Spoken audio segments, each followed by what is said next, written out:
Come to Raphael Signs, where we transform your everyday moments into extraordinary memories with our bespoke mug printing services. Whether you are looking to immortalize a cherished photo, celebrate a special occasion, or promote your brand with a personal touch, our high-quality custom printed mugs are the perfect solution, which are ideal for gifts and corporate giveaways. Choose Raphael Signs for your mug printing needs. Call us now on the number on your screen for a free quotation, or visit us at 91 Livingston Avenue, corner 8th Street, Shilo Building, Harare, Zimbabwe.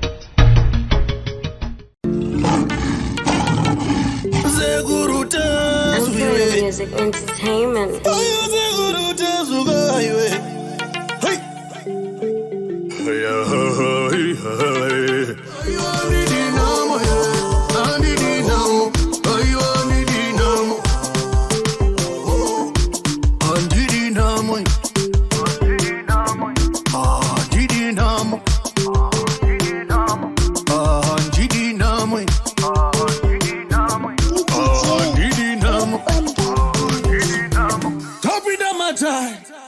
Pamsoro isekuru chazo. Sazviro kwazvo. Sisi, tata mundo whatever this. Zvakanaka ndiwe madzimai Maria. Apa nganida chokera kumazi iwe chachisiyo mazi. Ndacherechedza dare rako muzukuru rematambudziko ari kuitika pauri yakatangira kumvura uchiraura kaya. Chii chakamhanyoitika pawairedza iwe uri padziva. Wakaona chamupupuri, wakaona njuzu mumvura. Chii chakazoitika kumberi patsanangurira wega ndinzi. Patairedza ndiri padziva pakaita mvura yaitenderera tachamupupuri.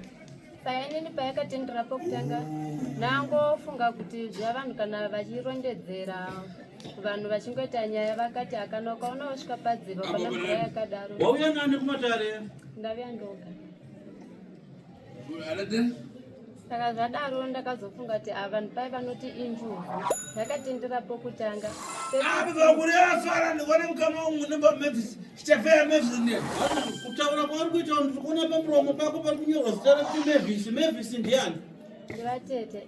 Chitafeya ndechitira mutu naona ndenda ndokuipa tuzoneka very pakara kwako. Zvanzi ari kupi munhu anonzi Memphis? Vari kumusha. Ya ndikanyanya kucherechedza kwazvo ndiri kuona Memphis uyu ari tete wako asi muroi. Memphis ndiye ari kukonzera nhamo nematambudziko zviri kuitika pauri. Memphis ndiye ane zvikwambo zvaari kuda kukukwadza nazvo iwe kuti ugumisire waenda nesango wamunhu ari kunzi ari kupenga. Wazvinzwa here muzukuru? Ndinotenda sekuru. Dare iri hanzi nasekuru uri kutanga nhasi kurinzwa here dare remunhu anonzi Memphis? Aiwa, hakusi kutanga.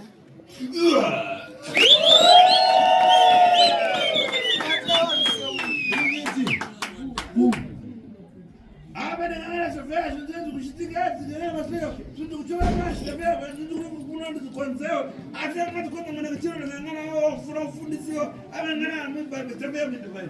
Hanzi nasekuru nazvino ndikacherechedza mhepo idzi dzezvikwambo zvaMavis akazviteketera zvikanogara pauri. Ndaona gumisire waenda nesango Mavis akupengesa. Hapana dzimu renjuzu. Ndaona Mavis arida kukuuraya. Ndiye ari kutumira mweya wake wechikwambo chesatanism chonogara muropa rako iwonzwa kuita sekudzodzwa nemagneti kuti uzvikandi mumvura wofira mumvura. Hanzi hapana njuzu pauri. Wazvinzwa muzukuru?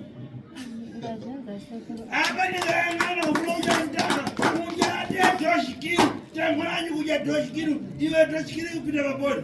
Hanzi nazvino ndikanocherechedza ndiri kuona iwewe Mavis akagadzika chikwambo chake mukati mechipfuva chako. Napo chikwambo chagara mukati mechipfuva mako chakukunzwisa havi yekunzwa kuda kudya ivhu. Kunyange ukasvika pane ivhu dema gobvu rakakora-kora unotanga kunzwa kunhuhwirira ivhu iroro sechikafu chakanaka. Ndiri kuona mukati megirazi rangu unotosvika panguva yekutotora ivhu kunyange rine uwandi hwe2 kgs uchiripedza kuidya dhaga rinoema 2 kgs pazuva rimwe chete. Chikamu chicherechedza here muzukuru? Hongu sekuru. Unodya dhaga davatadani? Hanzi unodya here dhaga iwewe unoita 2 kg per day? Ndinodya kana kutodarika.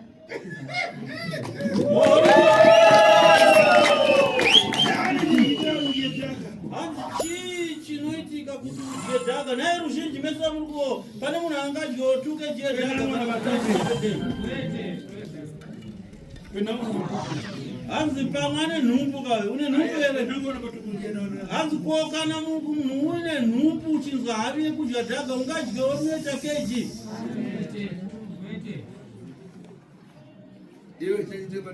hanzi chii chinoitika pamadhaga iyo handisi kuziva sekuru noti zvongouya ngoti ndilifu chero ndakagara ndikangofunga kuti ndoda ivhu hanzi kopa nhau yanda iri kubuda pagirasi rangu apa ine chekuita nezvemumvura chii chinoitika handisi kuziva noti pandakambofamba ndivanonzi vakadeketera zita rangu muhari apa une rimwe dhaga rauya naro here udye tichiona handina rakapera muroti napenda mseo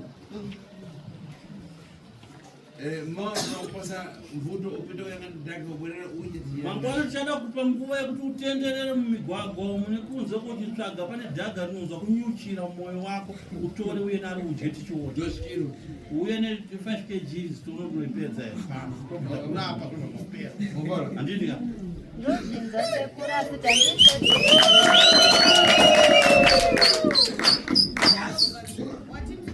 ndati ndozvinza asi kuti dhaka iro ndikaritora ndenichingoti gare gare ndotora asi kuti ndikaritora makusena ndisokuvidzi zuva ndinaro rinenge rapera bwana nayo ndifuna kuti dhekodha ijengana uya naro kuti tisanganise nemushonga nzira yekurapa muzvikuru kuti ubva wapora zvisaitike paudhotora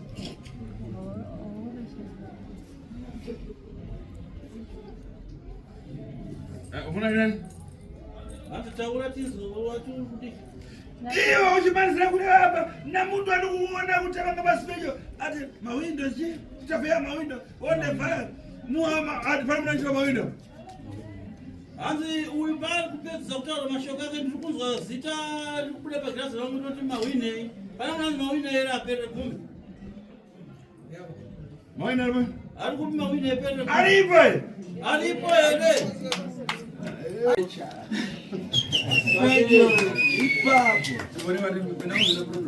taura tizwa mashoko yako pamwe mashoko ane chiedza wapaupenyu wako chanzi ndakarota ndichifamba ndiri musango pandaifamba ndakasangana nemwana wangu akazungirirawo namba 2 mukomana akafa ari kukumwanei anogara nemutuni wangu kwakawanda hanzi ari kuda kutofa mwana wako endera mberi no mwana aingochemati mama mondiregerei ndiri kushungurudzika inobva ndati iwo haunandiudza mwana wangu asi kuti kana ukandiudza ndogona kukununura nematambudziko ako yawanenge achikushungurudza asi nechichi ine mwana unogara kupi kumwe nezi ndikanogara kuti ini saturana kusaziva sekuru wainani oyandoga sefumbele rakuromba kwete sekuru asi ina ndirombeswa ndazvinza sa mwana wakarupi anogara nemutuni wangu kwakaroorwa kuberengwa amberengwa ndopedakazoete imwe ndakarota ndichitatanidziwa neshato asi kandiruma ruoko ndakapefuka ikandibata ruoko mashato ekumba kwako tozopedza kutaura neutamatatu mawinei mawinei perere gumi Come to Raphael Signs, where we transform your everyday moments into extraordinary memories with our Bespoke mug printing services. Whether you are looking to immortalize a cherished photo, celebrate a special occasion, or promote your brand with a personal touch, our high-quality custom printed mugs are the perfect solution, which are ideal for gifts and corporate giveaways. Choose Raphael Signs for your mug printing needs. Call us now on the number on your screen for a free quotation, or visit us at 91 Livingston Avenue, corner 8th Street, Shilo Building, Harare, Zimbabwe.